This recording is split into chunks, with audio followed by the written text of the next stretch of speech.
ওই সমস্যাটা আসলে অন্য জায়গায়। মানে ওই যে সুলতানা কইতেছিল যে ওই আমার ওই যে বিদেশে যাওয়ার টাকাটা সম্পূর্ণ আপনি দিবেন। তো চিন্তা করবেন না আব্বাজান, আমি বিদেশ যাইয়া মাসে মাসে যথাশীঘ্র আপনার টাকা আমি পরিশোধ করে দেবো, একেবারে পরিশোধ করবো, কোনো চিন্তা করবেন না। আপনি ঠান্ডা খাবেন না গরম খাবেন? আব্বা কোনোটাই না। আপনি কি খবরের কাগজ পড়েন না? এই বাংলাদেশেতে বাঙালিরা বিদেশে যাইয়া মানুষ তো দূরের কথা ইতরের মতো থাকতেছে। তা যাবার চান যান, আমার কোনো আপত্তি নাই।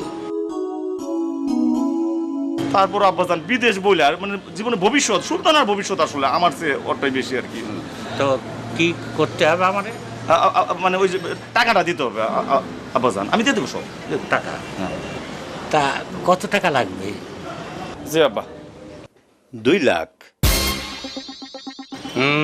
2 লাখ?